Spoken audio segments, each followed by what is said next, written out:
ጀነት ውስጧ ላይ የተለያዩ የሰው ልጆች አይተውት አስቦት የማያውቁ ኒዕማዎች እንዳሉ አላህ ነግሮናል። የሰው ልጆች ዱንያ ላይ ብዙ ነገር ያስባሉ፣ ብዙ ነገር ይመኛሉ። ላኪን ጀነት ላይ አሁን ዱንያ ላይ ሆነን ያላሰብነውን አእምሯችን ያልደረሰበትን ኒዕማ አላህ አዘጋጅቷል። ይህ ጀነት ውስጥ ለመግባት ቁልፍ ያስፈልጋል።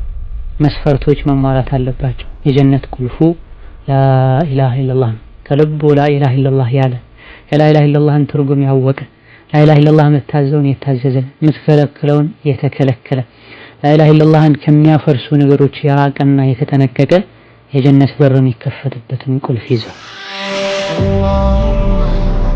ነብዩ ሰለላሁ ዐለይሂ ወሰለም እናንተ ሰዎች ሆይ ምግብ አብሉ፣ ሰላም አለይኩም ማለትን አብዙ፣ ዝምድናን ቀጥሉ፣ ሌሊት ላይ ሰዎች በተኙበት ተነስታችሁ ስገዱ፣ የጌታችሁን ጀነት በሰላም ትገባላችሁ ብለዋል ነብዩ ሰለላሁ ዐለይሂ ወሰለም። ጀነትን በሰላም ቀጥ ብሎ መግባት የፈለገ ሰው አዱንያ ላይ ስሜቱን በሙሉ ለቁርአን፣ ለሐዲስ፣ ለሸሪዓ ተገዥ ሊያደርግ ይገባል። ወደ ጀነት፣ ወደ አኺራ፣ ወደ እሱ ምህረት ፍጠኑ ነው። ወሳሪዑ ተሽቀዳደሙ፣ ፍጠኑ ወሳድቁ ተሽቀዳደሙ፣ ወፊ ዛሊከ ፈልየተናፈሰል ሙተናፊሱን። ይሄን ለማግኘት ተሽቀዳዳሚዎች ይሽቀዳደሙ ነው። የጀነትን ጸጋ ለማግኘት መሄድ ብቻ መስራት ብቻ አይበቃም። መፍጠን ያስፈልጋል፣ መጣር ያስፈልጋል፣ ነፍስያን ማድከም ያስፈልጋል። ለኸይር ስራ የሚደረግ ልፋትና ድካም አካልም ቢያደክምም የህሊና ረፍትን ይሰጣል፣ ያስደስታል። ከጊዜ በኋላ አኺራ ላይ ዋጋውን ሲያዩት የበለጠ ደስ ይላቸው። ውጁህ የውመኢዚን ናዒማ ሊሰዕይሃ ራዲያ ፊ ጀነቲን ዓሊያ። የቅያም ቀን የተወሰኑ ሰዎች ፊታቸው ይጠቁራል፣ ይዋረዳሉ። የሰሩትን ስራ ዋጋውን ውጤቱን ሲያዩት ያፍራሉ፣ መጥፎ ስራ የሰሩ ናቸው። ሌሎች ደግሞ ፊታቸው ውጁህ የውመኢዚን ናዒማ በደስታ የተሞላ ነው፣ ደስታ ይነበብበታል፣ ይከበራል። ሊሰዕይሃ ራዲያ በዱንያ ላይ የሰሩትን ስራ አኺራ ዋጋውን ሲያዩት ይደሰታል።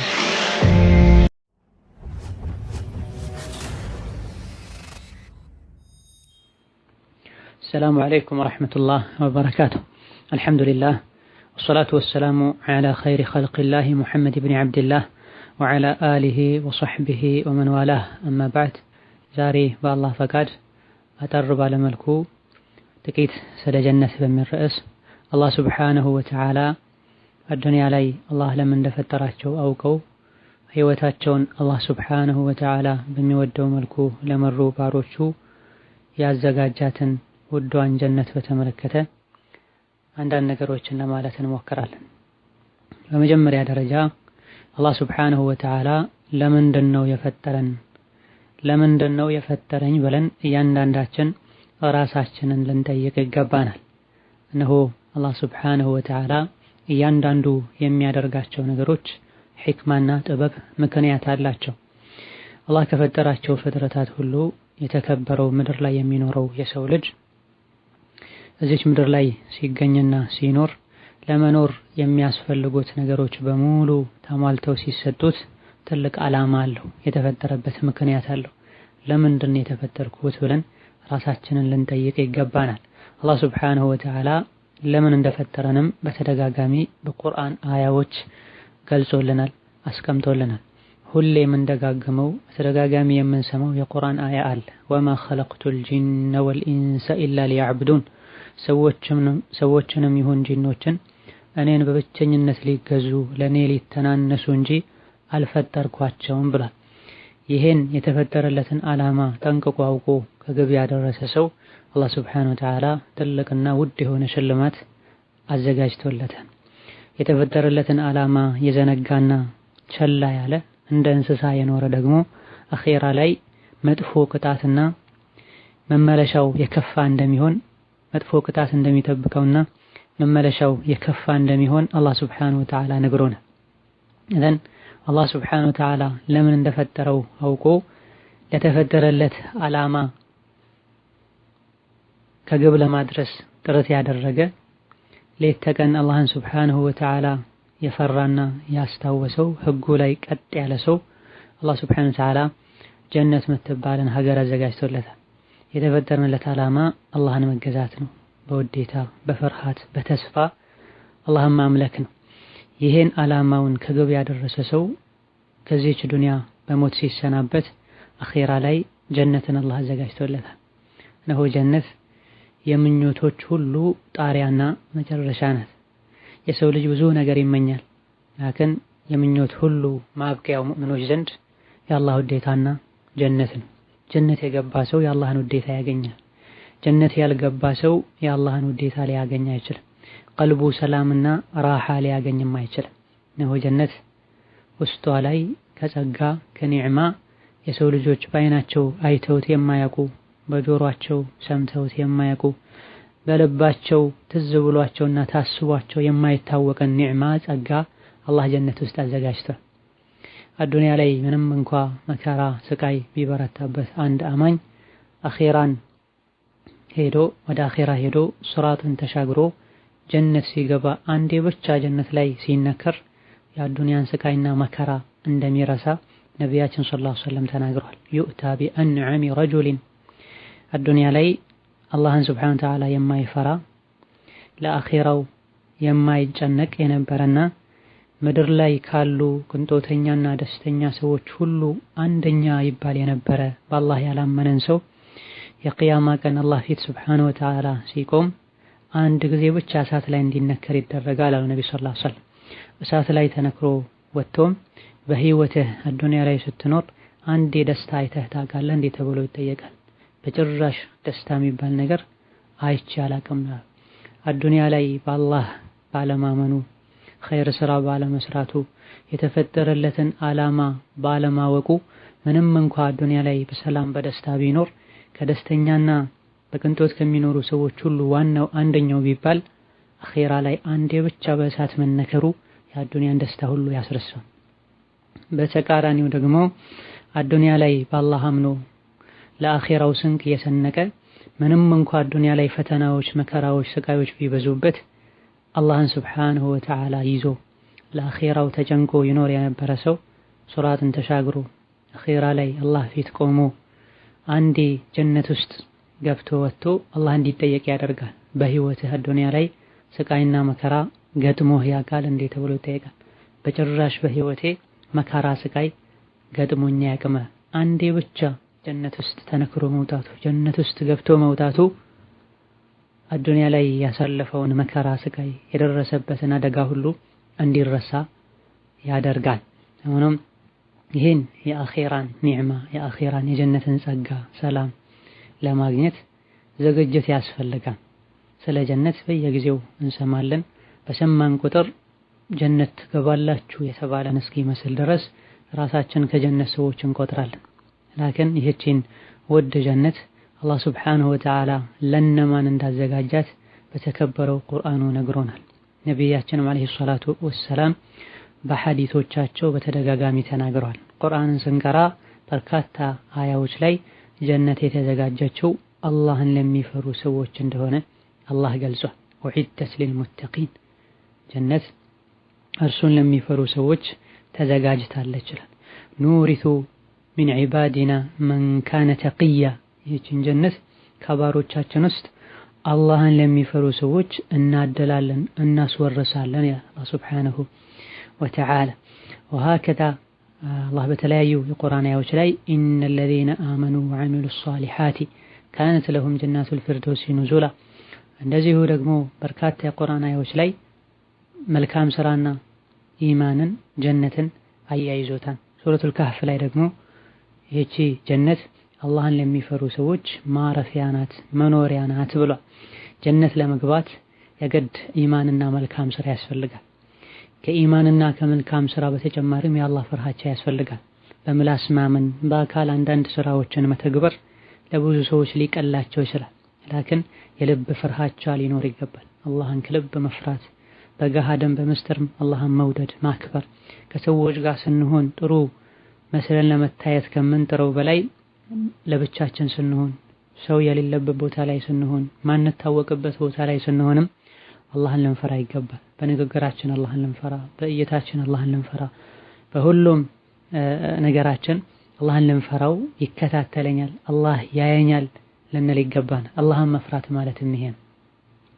አላህን ሱብሓነሁ ወተዓላ መፍራት ብሎ ማለት በምላስ ስንናገረው ቀላል ነገር ይመስለናል። ላኪን ጥልቅ ማዕና አለው። በሐቂቃ አላህን መፍራት ማለት በቁርአን መተዳደር ማለት ነው። ቁርአን የሚያዘንን መተግበር፣ የሚከለከለንን መከልከል ማለት ነው። እንደዚሁ ደግሞ ለአኺራ ስንቅ መያዝ ማለት ነው። አላህን ፈራለሁ ያሉ ለአኺራ ስንቅ ማይዙ ከሆነ፣ ለአኺራ ማይዘጋጁ ከሆነ፣ ሞት በድንገት ሊወስደኝ ይችላል ብለው ማይጨነቁ ከሆነ በሐቂቃው በእውነቱ አላህን አልፈሩ። እንደዚሁ ደግሞ አልቀናዓቱ ቢልቀሊል አላህ ሱብሓነሁ ወተዓላ በረዘቀን መብቃቃትም አንዱ የአላህ ፍርሃቻ ምልክት ነው።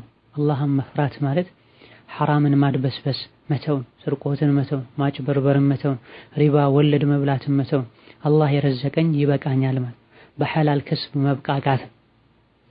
ወሀከዛ አላህን ሱብሓነሁ ወተዓላ መፍራት በጥቅሉ በእኛና በአላህ በቁጣው በቅጣቱ መሃል አጥር ማጠር ማለት በእኛና በምንፈራው ነገር መሃል በአላህ በቁጣው በእሳት መሃል ግርዶሽ መፍጠር ማለት ነው። ይህ ግርዶሽ ደግሞ ሊፈጠር የሚችለው መልካም ስራ በመስራት ወንጀልን በመተው።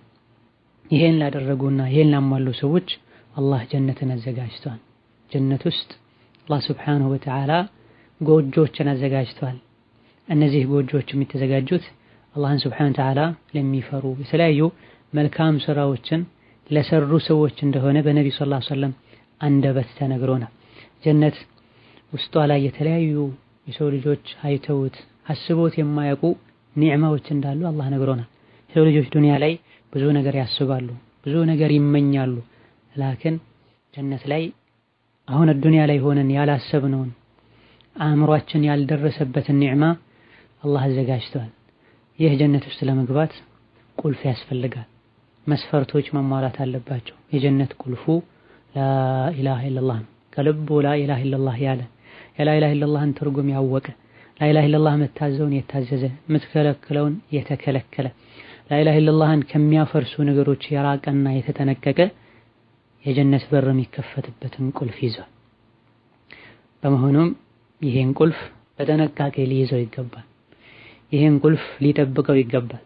በአላህ ያሻረከ ጀነት እሱ ላይ እርም ነው ተብሏል። ኢነሁ መን ዩሽሪክ ቢላህ ፈቀድ ሐረመ አላሁ ዐለይሂ አልጀነህ ወመእዋሁ ናር ወማ ሊዛሊሚነ ሚን አንሳር። እነሆ በአላህ ያሻረከ በአላህ ያጋራ ጀነት እርሱ ላይ እርም ናት፣ መኖሪያውም ጀሀነም ናት፣ ለበዳዮች ረዳት የላቸውም ተብሏል። ሽርክ ሰርቶ ሳይቶበት የሄደ ሰው መቼም ጀነት አይገባም። ወደፊት እንኳ ከአላህ ሱብሓነሁ ወተዓላ በሆነ መልኩ ታርቆ ጀነት ይመለሳል ወይም ጀነት ይገባል አይባልም። ወማ ሊዛሊሚነ ሚን አንሳር፣ ግፈኞችና በዳዮች አላህ ዘንድ ረዳት የላቸውም። የበደሎች ሁሉ በደል በአላህ ማሻረክ ነው። ኢነ ሽርከ ለዙልሙን ዐዚም፣ ሽርክ እጅግ በጣም ከባድ በደል ነው፣ ግፍ ነው ተብሏል። ሽርክ የሰራ ሰው ራሱን የበደለው የአላህን ኒዕማ እንዲያጣ የሳተ ራት እንዲሆን ነፍስያውን ለአላህ ቁጣ ዳርጓል።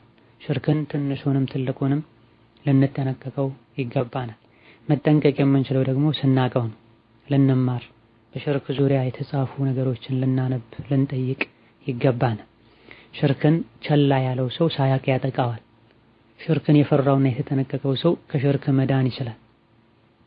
የነቢያት አባት የሚባሉት ኢብራሂም ዓለይሂ ሰላም ለተውሂድ ብለው እሳት ላይ ተጥለው አላህ ልጅህን እረድ ብሏቸው ለማረድ ተዘጋጅተው ሁሉ ሳለ ጌታዬ ሆይ እኔንም ልጆቼንም ከሽርክ ጠብቀኝ ብለው ዱዓ ያደርጋሉ። ከነቢዩላህ ኢብራሂም በኋላ ሽርክ ላይ አልወድቅም ብሎ ከመስጋት የዳነ የጥፋት ዳርቻ ላይ ነው ያለው። ሽርክን ልንፈራ ልንጠነቀቅ ይገባናል። የሽርክ ተቃራኒ የሆነውን ተውሂድ ልናቀው ልንጠብቀው ይገባናል። እነሆ የጀነት ቁልፏ ተውሂድ ነው፣ ላኢላሃ ኢለላህ ማለት ነው። ነው ረሱላችን ሰለላሁ ዐለይሂ ወሰለም ጀነት ሊያስገቡ የሚችሉ የተለያዩ መልካም ስራዎችን ነግረውናል። እነዚህን መልካም ስራዎችን የቻልነውን ያክል ልንተገበራቸው ይገባል።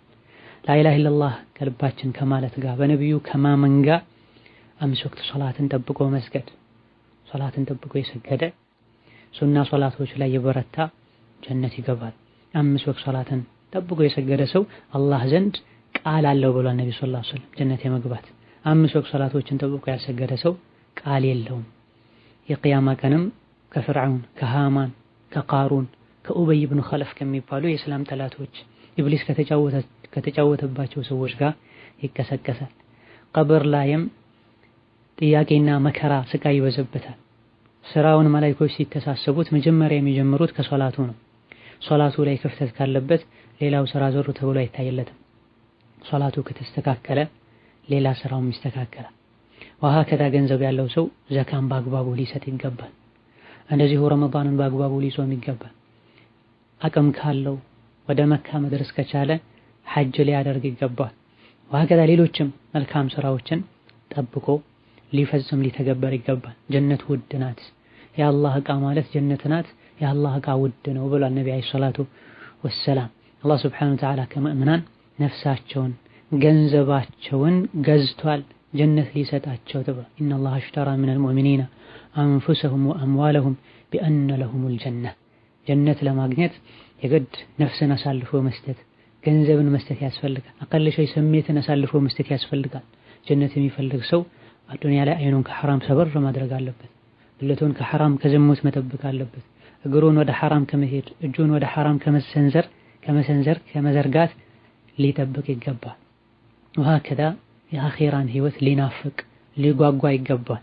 ነብዩ ሰለላሁ ዐለይሂ ወሰለም እናንተ ሰዎች ሆይ ምግብ አብሉ፣ ሰላም አለይኩም ማለትን አብዙ፣ ዝምድናን ቀጥሉ፣ ሌሊት ላይ ሰዎች በተኙበት ተነስታችሁ ስገዱ፣ የጌታችሁን ጀነት በሰላም ትገባላችሁ ብላ ነብዩ ሰለላሁ ዐለይሂ ወሰለም።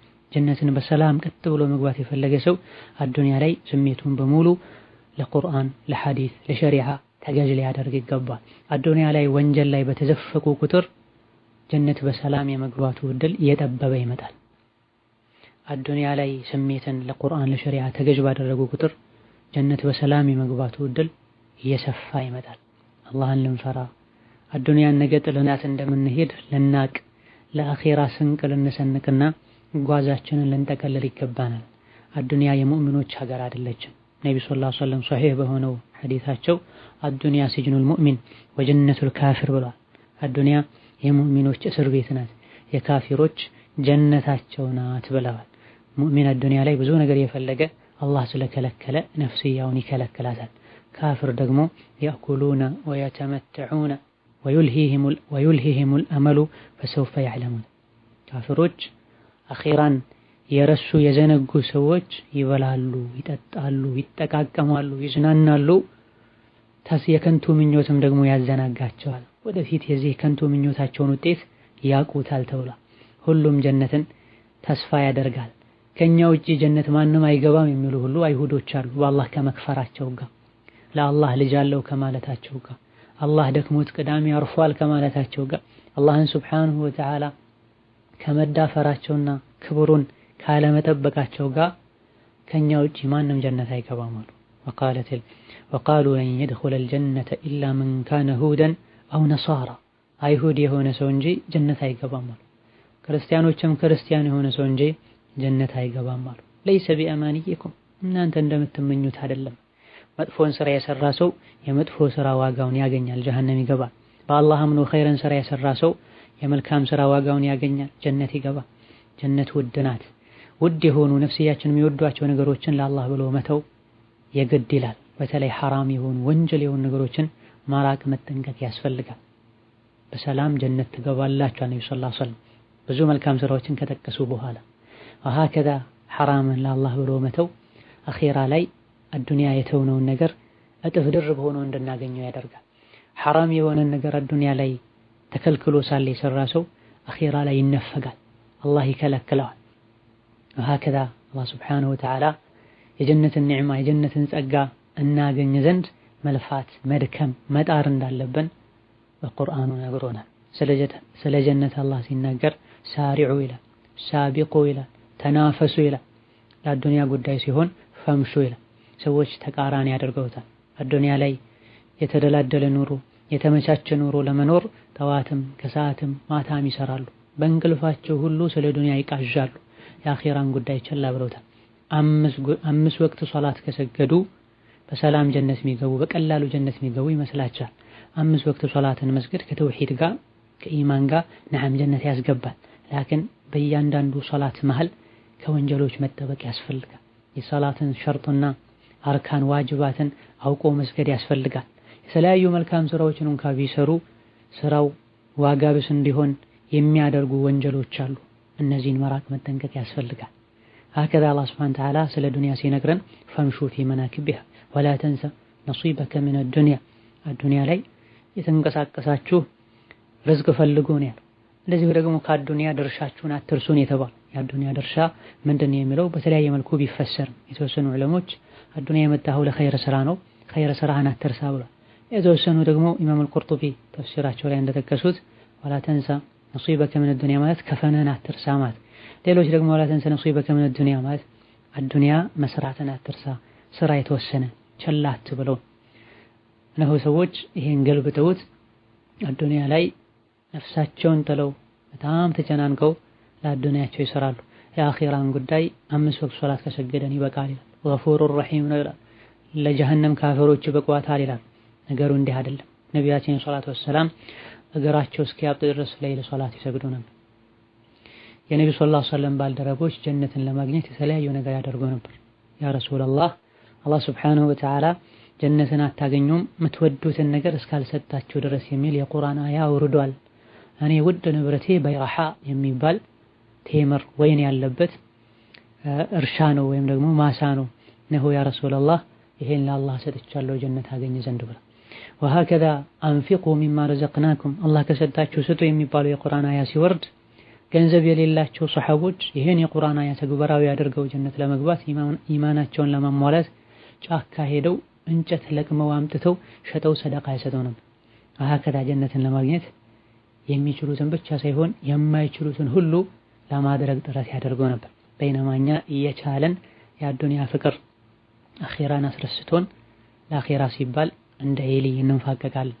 ለአዱንያ ሲባል እንደ እግር ላይ እግር ተጨምሮልን ብንሮጥ ክንፍ አብቀለን ብንበር ይመኛሉ ሰዎች ነው። ጠዋትም ከሰዓትም ለብቻቸውም ሲሆኑ ከሰው ጋርም ሲሆኑ የሚያስቡት የሚያወሩት ዱንያ ብቻ ሆኗል። ይህ የአኺራ ፍቅር ከልባቸው እንዲቀንሳል እንዲጠፋ አድርጓል። ጀነትን ደጋግመን ልናስታውስ ጀነት ልንገባ የሚያበቁን ኸይር ስራዎችን ደግሞ ያለ መሰላቸት ልንሰራ ይገባል። አላህ ሱብሓነሁ ወተዓላ ወደ ጀነት ወደ አኺራ ወደ እሱ ምህረት ፍጠኑ ነው ያለው። ወሳሪዑ ተሽቀዳደሙ፣ ፍጠኑ ወሳቢቁ ተሽቀዳደሙ ወፊ ዛሊከ ፈልየተናፈሲል ሙተናፊሱን ይሄን ለማግኘት ተሽቀዳዳሚዎች ይሽቀዳደሙ ነው ያለው። የጀነትን ኒዕማ የጀነትን ጸጋ ለማግኘት መሄድ ብቻ መስራት ብቻ አይበቃም። መፍጠን ያስፈልጋል፣ መጣር ያስፈልጋል፣ ነፍስያን ማድከም ያስፈልጋል። ለኸይር ስራ የሚደረግ ልፋትና ድካም አካልም ቢያደክምም የህሊና ረፍትን ይሰጣል፣ ያስደስታል። ከጊዜ በኋላ አኺራ ላይ ዋጋውን ሲያዩት የበለጠ ደስ ይላቸዋል። ውጁህ የውመኢዝን ናዒመህ ሊሰዕይሃ ራዲየህ ፊ ጀነትን ዓሊየህ። የቅያም ቀን የተወሰኑ ሰዎች ፊታቸው ይጠቁራል፣ ይዋረዳሉ። የሰሩትን ስራ ዋጋውን ውጤቱን ሲያዩት ያፍራሉ፣ መጥፎ ስራ የሰሩ ናቸው። ሌሎች ደግሞ ፊታቸው ውጁህ የውመኢዝን ናዒመህ በደስታ የተሞላ ነው፣ ደስታ ይነበብበታል፣ ይከበራል። ሊሰዕይሃ ራዲየህ አዱንያ ላይ የሰሩትን ስራ አኺራ ዋጋውን ሲያዩት ይደሰታሉ። ፊ ጀነትን ዓሊየህ ከፍ ያለ ማዕረጉም ቦታውም ከፍ ያለ ጀነት ውስጥም ይኖራሉ። ጫጫታ፣ ጋጋታ፣ ትርፍ ቃል የሌለበት ጀነት ላይ ብሏል አላህ ሱብሓነሁ ወተዓላ። ጀነት ውስጥ ሲገቡም ይሄን ያገኛችሁት ቢማ ኩንቱም ተዕመሉን ተሰሩት በነበረው ስራ ነው ይባላል። ወቲልከል ጀነቱ ለቲ ኡሪስቱሙሃ ቢማ ኩንቱም ተዕመሉን ተሰሩት በነበረው ስራ የወረሳችሁት ነው ይባላል። እነሆ ዱንያ ላይ የሰራ ጀነት ይከብራል፣ የምኞቱን ያገኛል። በል ያልተመኘውን ሁሉ አላህ ይሄን አትፈልግም ይሄን አትፈልግም ይሄን አትፈልግም ብሎት አላህ ያከብረዋል። ዱንያ ላይ እንደ እንስሳ እየበላ እየጠጣ እየኖረ ደግሞ አኺራ ላይ ይዋረዳል፣ ያፍራል። ነው አላህ ሱብሓነሁ ወተዓላ ለጀነት ተሽቀዳደሙ ብሎ የጀነትን መንገድ ቀለል አድርጎታል። ወሀከዛ ከጀነት መንገድ ሊያርቁን የሚችሉ ነገሮችንም ነግሮናል እንጠነቀቅ ዘንድ። ወሀከዛ አላህን ሱብሓነሁ ወተዓላ ጀነት እንዲሰጠን ልንለምነው፣ የጀነት መንገድን እንዲያገራልን ልንጠይቀው፣ ነፍስያችንን ልንታገል ይገባናል። ጀነትን የናፈቀ የአዱንያ ብልጭልጭ አያታለውም። ገና ነኝ ወጣት ነኝ ከጊዜ በኋላ አይልም። ሞት መቼ እንደሚመጣ አይታወቅም። 7 ሰዎችን ወይም 7 አይነት ስራ የሰሩ ሰዎችን ጥላ በሌለበት ቀን አላህ ጥላ ስር ያደርጋቸዋል። ከዚህ አንዱ ወጣትነቱን በዒባዳ በመልካም ስራ ያሳለፈ ሰው ነው ተብሎ ልቡ መስጂድ ላይ የተንጠለጠለ ሰው ከመስጂድ ሲወጣ በሁለተኛ ዙር ወደ መስጂድ የሚመለስበትን ሰዓት ሚናፍቅ ሰው ነው ተብሏል። ጀነት ለመግባት ስሜትን መተው ያስፈልጋል። ረሱልን ሰለላሁ ዐለይሂ ወሰለም መከተል ያስፈልጋል።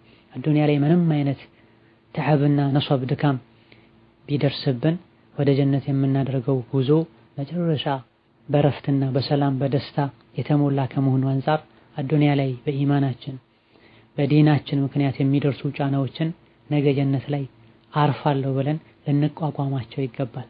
አላህ ሱብሓነሁ ወተዓላ የጀነትን መንገድ ካጋረላቸው ከጀሃነም መንገድ ካራቃቸው ባሮቹ ያድርገን። هذا والله تعالى أعلم والسلام عليكم ورحمة الله وبركاته.